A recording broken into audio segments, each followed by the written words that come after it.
بسم اللہ الرحمن الرحیم ایاک نعبد و ایاک نستعین۔ میرے پاکستانیوں، میں جو آج آپ سے بات کرنے لگا ہوں وہ کل ایک ISPR کی پریس کانفرنس ہوئی اور اس کے اندر انہوں نے ایک دو باتیں کہیں تو میں مجبور ہوں کہ میں آج اپنی قوم کے ساتھ بات کروں۔ جو انہوں نے بات کی کہ یہ پاکستان کے خلاف بغاوت اور اشارہ سارا تحریک انصاف کے اوپر کہ ہم نے بغاوت کی ہے، اور یہ کہ یہ پہلے سے پلان بن رہا تھا اس کا کہ ہم یہ پہلے سے ہی تیاری کر رہے تھے بغاوت کرنے کے لیے، اور یہ اپنی فوج کے خلاف یہ سارا یہ ہم نے کیا، اور جس طرح کی وہ بات کی گئی مجھے ایک بڑی تکلیف ہوئی اس کی۔ تو میں نے کہا کہ میں آج اپنی قوم کے سامنے ذرا 2-3 پوائنٹ رکھوں، کیونکہ جب ایسی بات کی جاتی ہے تو اس کا جواب دینا بڑا ضروری ہے۔ دیکھیں، اب یہ موقف آ گیا ISPR کا اور پاکستان کی اسٹیبلشمنٹ کا کہ تحریک انصاف نے بغاوت کی۔ اب یہ دوسرا بھی ایک موقف ہے، یہ ہمارا بھی موقف ہے، یہ میرا موقف ہے، میری پارٹی کا موقف ہے کہ ہمارے خلاف پوری کانسپریسی کی گئی، ہماری گورنمنٹ گرائی گئی، جبکہ پاکستان کی تاریخ میں 2 سالوں میں آخری ہمارے 2 سالوں میں بہترین معیشت اوپر جا رہی تھی۔ آپ اگر اکنامک انڈیکیٹرز دیکھ لیں اور پاکستان اکنامک سروے پڑھ لیں تو وہ ان کی حکومت کا بھی پڑھ لیں جو ان کے دور میں شائع ہوا ہے، تو آپ کو یہ پتہ چلے گا کہ 17 سال کے بعد بہترین اکنامک پرفارمنس تھی، اور 17 سال پہلے اس لیے تھی کہ امریکی ڈالرز آ رہے تھے، ہم امریکہ کی وار آن ٹیرر لڑ رہے تھے۔ یہ امریکی ڈالرز آنے کے بغیر باوجود یہ اکانومی بڑھ رہی تھی، انڈسٹری بڑھ رہی تھی، ریکارڈ گروتھ ہو رہی تھی، اور اس کے باوجود کہ 2 سال کرونا میں ساری دنیا میں ایک بہت بڑا زوال آیا ہوا تھا، اس کے باوجود اللہ کا کرم کہ ہم نے اپنی معیشت کو بھی بچایا، ہم نے اپنے لوگوں کو بھی بچایا۔ دنیا نے اکنالج کیا کہ پاکستان نے جو قدم اٹھائے کووڈ-19 میں وہ دنیا میں مثال تھے۔ ایک امریکی ایک اکانومسٹ جو کام کرتا تھا ڈونلڈ ٹرمپ میں، اس نے کہا کہ اگر امریکہ پاکستان کی مثال لے لیتا تو کتنے 10 کھرب ڈالر بچا سکتا تھا۔ تو اس گورنمنٹ کو گرایا گیا ایک سازش کے تحت، تو یہ ہم کہہ رہے ہیں کہ ملک سے غداری ہوئی۔ اس کے بعد 25 مئی کو ہمارے ساتھ جو ہوا، کسی پولیٹیکل پارٹی سے ایسا نہیں ہوا کہ وہ لانگ مارچ کر رہی ہے اور 2 دن پہلے گھروں میں گھس کے اٹھائے جا رہے ہیں لوگ، کتنے ہزار گھروں میں پولیس گھسی رات کے صبح کے 3 بجے۔ یہ پہلی دفعہ کسی پارٹی سے ایسے ہوا۔ 3 لانگ مارچز میرے خلاف ہوئی، بتائیں ایک بھی FIR کٹی؟ ایک دفعہ ہم نے کسی کو روکا؟ کسی کے اوپر ٹیئر گیسنگ ہوئی؟ اور ہمارے اوپر پورا ایک اٹیک آیا، ہمارے بنیادی حقوق فنڈامنٹل رائٹس کی وائلیشنز ہوئی، اور ہمارے اوپر ہی پرچے کٹ گئے۔ میں نے تب 26 کی صبح کو اپنے دھرنا کال آف کیا، کیونکہ مجھے پتا تھا انتشار کی طرف جا رہا ہے۔ جو پارٹی الیکشن چاہتی ہے وہ انتشار تو نہیں چاہتی۔ تو اس کے بعد ہمارے اوپر یہ نہیں ہوا کہ سستیاں کم ہوئیں۔ جب ہم 30 بائی الیکشنز جیت گئے 37 میں سے، باوجود اس کے کہ پوری اسٹیبلشمنٹ کی سپورٹ تھی یہ 12 جماعتوں کی، میرے اوپر قاتلانہ حملہ ہوا، مجھے قتل کرنے کی کوشش کی گئی، میں اپنی FIR نہیں کٹوا سکا۔ یہ بھی سازش تھی، کیونکہ وہ طاقتور لوگ بیٹھے ہوئے تھے، میں کچھ نہیں کر سکا۔ پھر جو JIT بنی پنجاب کی ہماری گورنمنٹ تھی، اس نے جو چیزیں سامنے لے کے آئیں، جب وہ چیزیں سامنے آ رہی تھیں کہ 3 شوٹر تھے ایک کی بجائے، وہ JIT کو سیبوٹاج کیا طاقتور لوگوں نے۔ سازش تھی، کیوں نہیں ان JIT کو چلنے دیا۔ اس کے بعد ہمارے اوپر میرے گھر پہ حملہ ہوتا ہے۔ ہم ایشورٹی بانڈ جب دے رہا تھا میں کہ جناب میں وہاں 18 مارچ کو اسلام آباد کے جوڈیشل کمپلیکس میں جاؤں گا، کوئی قانونی جواز نہیں تھا میرے گھر پہ، 24 گھنٹے حملہ کیا، اور وہ ایشورٹی بانڈ بھی نہ لے پولیس، کیونکہ انہوں نے مجھے اغوا کرنا تھا یہاں سے۔ یہاں لوگوں کو زخمی ہوئے، سارا دن گھر اندر بیٹھ نہ سکے، 24 گھنٹے ٹیئر گیس کمروں کے اندر. کبھی کسی لیڈر سے ایسے نہیں ہوا. 18 مارچ کو پھر میرے اوپر ایک قاتلانہ حملہ ہوتا ہے. اللہ کا کرم ہے کہ میں بچ جاتا ہوں.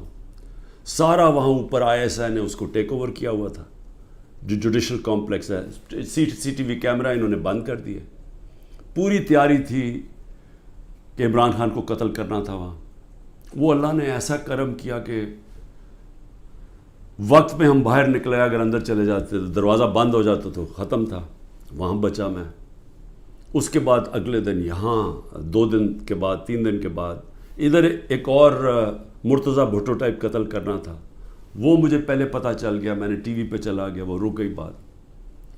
تو سازش تو کیا ہو رہی تھی؟ سازش یہ ہو رہی تھی کہ ایک پارٹی جو جیتنے جا رہی تھی الیکشن، اس کو پارٹی کو ختم کرنے کے لیے لیڈر کو ختم کرنا تھا.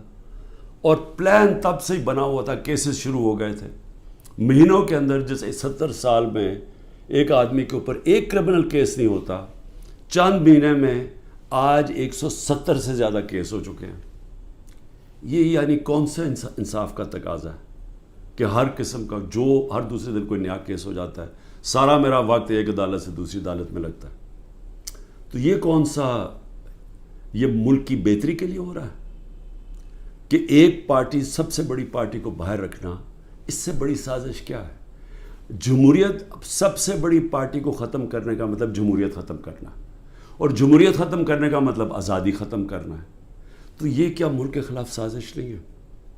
اور پھر جو 9 مئی کو ہوا، اب ISPR صاحب کہہ رہے ہیں کہ جناب 9 مئی کو جو ہوا ہے وہ ایک بڑی سازش چلتی آ رہی تھی. تو وہ سازش سامنے آئی، بغاوت. مجھے یہ بتائیں کہ میں جب یہاں سے، مجھے پتا تھا پکڑنا انہوں نے مجھے 9 مئی کو، میں اس سے پہلے ویڈیو ریکارڈ کر کے گیا کہ اگر مجھے پکڑنا ہے مجھے وارنٹ دے دیں اور میں آرام سے اپنے آپ کو آپ کے حوالے کر دوں گا. کوئی ضرورت نہیں ہے کہ یہ جو میرے گھر کے باہر ہوا کہ پولیس، 1000 پولیس اور رینجرز اٹیک کر رہے ہیں. سب کے سامنے جو ہوا کہ رینجرز بھی نہیں بلکہ وہ کمانڈوز تھے، انہوں نے اٹیک کیا، شیشے توڑے.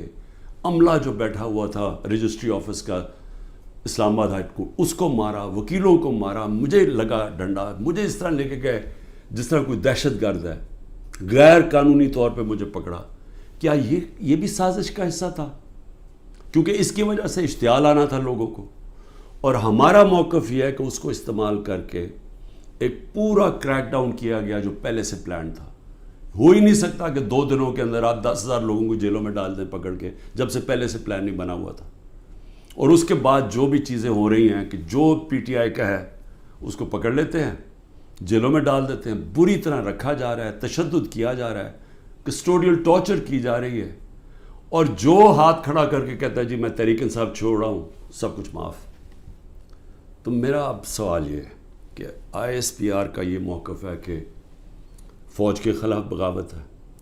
ہمارا یہ موقف ہے کہ یہ ہمارے خلاف پوری سازش ہوئی پارٹی کو ختم کرنے کی تاکہ وہ الیکشن نہ لڑ سکے اور عمران خان کو الیکشن سے باہر کیا جائے. یہ 170 کیسز اس لیے کہ کسی طرح ڈسکوالیفائی کرو یا جیل میں ڈالو. اور یہ ملٹری کورٹس بھی میری نظر میں اس لیے ہیں کیونکہ سول کورٹس کے اندر یہ جو سارے کیسز ہیں یہ کبھی چل سکتے ہی نہیں ہیں کیونکہ بوگس کیسز ہیں.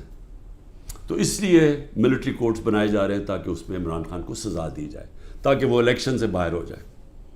تو میں آج اپنی ملٹری اسٹیبلشمنٹ کو کہنا چاہتا ہوں کہ دیکھیں، انصاف کا تقاضا تو یہ ہے کہ ISPR نے تو فیصلہ کر کے ہمیں دے دیا، اور جو بھی بیان آتے ہیں اسٹیبلشمنٹ سے اس سے واضح ہوتا ہے کہ ہم ہی بغاوت کر رہے ہیں، PTI اور عمران خان. آپ نے تو اپنا مائنڈ دے دیا ہے. تو اب سوال یہ ہے کہ آپ ملٹری کورٹس میں اب کیسے فیصلہ کر سکتے ہیں؟ کیونکہ جج، جوری اور ایکسیکیوشن تو اب بن ہی نہیں سکتے. وہ تو انصاف ہوتا ہی نہیں ہے. انصاف تو وہ ہوتا ہے کہ میرا موقف ہے اور ایک اسٹیبلشمنٹ کا موقف ہے. بیچ میں تو کوئی جج بیٹھ کے فیصلہ کرتا ہے نا کہ کون ٹھیک کہہ رہا ہے. مجھے موقع دیا جائے، میں انشاءاللہ ثابت کروں گا. میرے پاس تو اب آہستہ آہستہ ثبوت آیا نا کہ یہ پورا پلان کر کے 9 مئی کو انتشار کیا گیا ہے. یہ جو جگہیں جلائی گئی ہیں یہ پلان ہوا تھا پہلے سے. یہ جو پکڑے تھے 10,000 لوگ یہ پہلے سے پلان بنا ہوا تھا. اور یہ پلان صرف ایک مقصد سے تھا کہ تحریک انصاف کو ختم کرنا ہے. یعنی جو کاٹا ڈالا ہوا تھا، جو بار بار مجھے ہمیں اسٹیبلشمنٹ بتاتی تھی، جو میرے ابھی بھی لوگوں کو ملتی ہے، تو ہمارے جو سارے لوگوں کو ملتی ہے ان کو ایک ہی کہ جی عمران خان کے اوپر کاٹا ڈل گیا ہے، آپ کسی اور پارٹی میں چلے جائیں، پی ٹی آئی کا کوئی مستقبل نہیں ہے.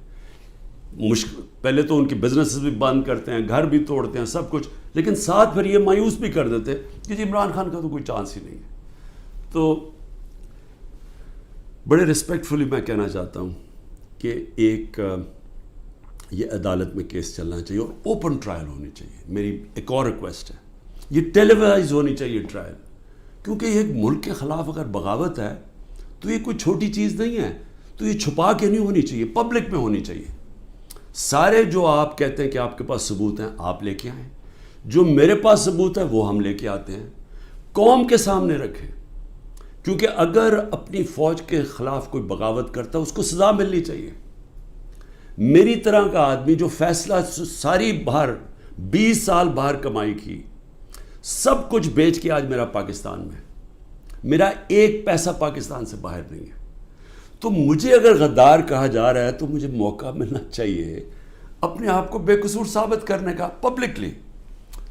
اور دوسری طرف جن لوگوں کو آج اوپر بٹھایا گیا ہے، جو سارے آج دبئی بیٹھے ہیں، پاکستان کے فیصلے دبئی میں ہو رہے ہیں.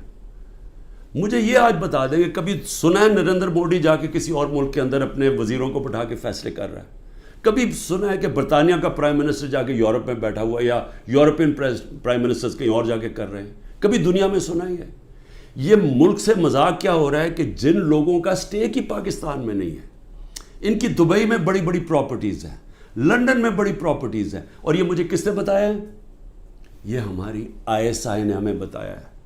یہ نیب کے جو پہلے چیئرمین تھے جنرل امجد، انہوں نے مجھے آج سے 20 سال پہلے 23 سال پہلے پوری بریفنگ دی کہ ان کی کتنی پراپرٹیز ہیں ملک سے باہر.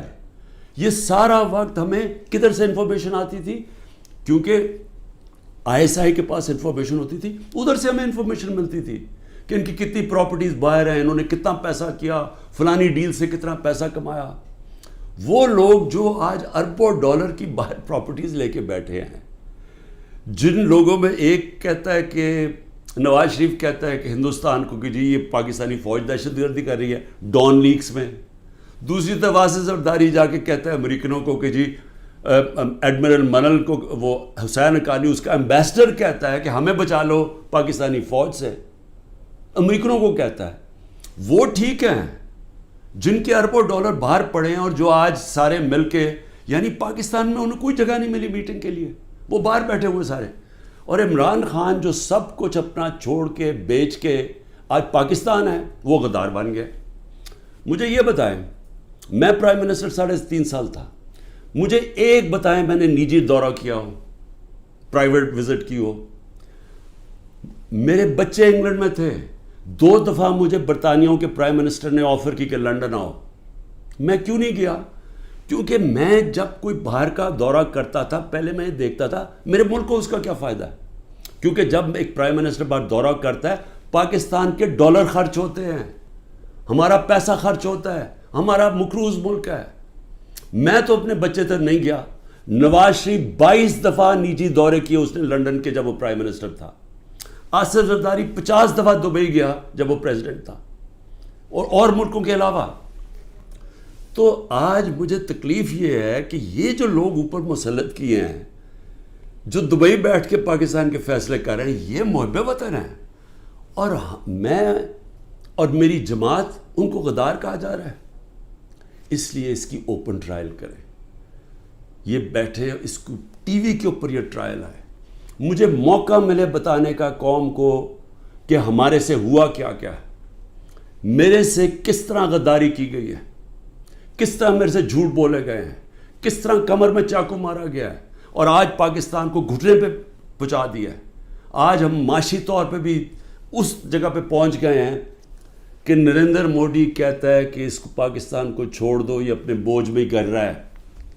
آج یہ سٹیٹمنٹ آئی ہے, 14 مہینے پہلے اس طرح کی کسی کوئی سٹیٹمنٹ آئی تھی؟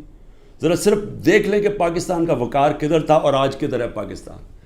جتنی انہوں نے خدمت کی امریکہ کی, یہ فورن منسٹر نے اچھی اچھی انگریزی بول کے اور پتہ نہیں اربوں روپے کے دورے کر کے, اور اوپر سے شہباز شریف سارا وقت دورے کر رہا ہے باہر. جو جوائنٹ سٹیٹمنٹ آئی امریکہ کی اور ہندوستان کی نریندر مودی کے دورے پہ, ہمیں ہماری خطرے کی گھنٹی بجنی چاہیے. کبھی بائی لیٹرل میٹنگ میں وہ تیسرے ملک کو برا بھلا نہیں کہتے. انہوں نے نام لے کے کہا کہ پاکستانی دہشت گردی کر رہا ہے. مطلب یہ کہ کشمیر کی جو ساری وہ جو بیچاروں اتنی دیر سے اپنی آزادی کی جنگ لڑ رہے ہیں, وہ پاکستان دہشت گردی کر کے لڑ رہا ہے, وہ آزادی کی جنگ نہیں ہے. یہ اتنا برا ہمارے اوپر انہوں نے, جو اب میں کیا کہوں کہ جس طرح کا انہوں نے پاکستان کے اوپر تماچا مارا ہے, اور یہاں سے کوئی جواب نہیں آئے گا کیونکہ ان کے پیسے باہر پڑے ہیں اور ان کو پتہ ہے ان کے پیسے باہر پڑے ہیں, یہ کبھی نہیں بولیں گے. لیکن مجھے اس سے زیادہ خطرہ ہے, اور میں اس لیے بھی اپنی اسٹیبلشمنٹ کو پیغام دینا چاہتا ہوں کہ دیکھیں, میں ایک تاریخ کا طالب علم ہوں. یہ جو انڈیا کا اور اب امریکہ کا جو جوائنٹ ڈیکلریشن آئی ہے اور جو سمجھوتا ہوا ہے ڈیفنس میں, نیوکلیئر میں, آرٹیفیشل انٹیلیجنس ٹیکنالوجی میں, یہ اب پاکستان میں بہت آگے ہمارے معاشی حالات بالکل ہی جدھر پہنچ گئے ہیں. اس سے ایک امبیلنس پیدا ہو گیا ہے. آج ہندوستان جس طرح نریندر مودی نے تکبر میں باتیں کی ہیں, آج وہ ہمارے سے اپنے آپ کو بہت طاقتور اب سمجھتے ہیں. اور جب انہوں نے کہا نا کہ اپنے بوجھ میں گر رہا ہے, وہ اپنے بوجھ میں گرنے نہیں دیں گے, وہ گرائیں گے. ہمیشہ جنگیں تب لڑی جاتی ہیں جب ایک فریق سمجھتا ہے کہ وہ دوسرے سے بہت زیادہ طاقتور ہے. روس جب یوکرین میں گیا تو یوکرین کا نیوکلیئر پروگرام ختم ہو چکا تھا اور روس سمجھتا تھا ان سے بہت بڑا طاقتور ہے. امریکہ عراق میں اور افغانستان میں اس لیے گیا کہ وہ بہت طاقتور تھا ان سے. تو جب ہندوستان یہ سمجھنا شروع ہو گیا کہ وہ پاکستان سے بڑا طاقتور ہے, ہماری خطرے کی گھنٹی بجنی چاہیے. ملک کو متحد ہونا چاہیے. ملک کو آزاد رکھنے کے لیے قوم کو اکٹھا ہونا چاہیے. یہ نہیں ہونا چاہیے کہ ملک کی اسٹیبلشمنٹ ملک کی سب سے بڑی پارٹی کو ختم کرنے کی کوشش کرے. اس کا مطلب جو ملک کی اکثریت عوام ہے, جو ایک پارٹی کے ساتھ کھڑی ہے, اس کو اپنے خلاف کر لے. یہ ملک کو نقصان ہے. ہماری پھر سے اکانومی بیٹھ چکی ہے, ان کے پاس کوئی حل نہیں ہے. جو جس طرف ہم جا رہے ہیں, جو یہ کوشش کرنے جا رہے ہیں کہ کھچڑی پک جائے پولیٹیکل انجینئرنگ سے, وہ اور ملک کمزور ہونے والا ہے.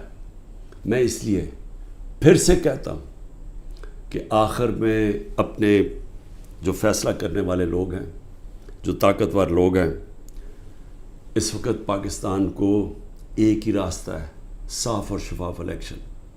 لوگوں کو امید صرف تب آئے گی, امید ختم ہو چکی ہے. نوجوان جو چھوڑ کے ملک کو جا رہے ہیں, پروفیشنلز جو ملک کو چھوڑ کے جا رہے ہیں, جو غریب لوگ کشتیوں میں ڈوب رہے ہیں باہر ملک سے نکلنے کے لیے, ان کو امید چاہیے. اور کسی چیز سے امید نہیں آنے لگی سوائے ایک چیز سے, صاف اور شفاف الیکشن. پاکستان پائندہ باد.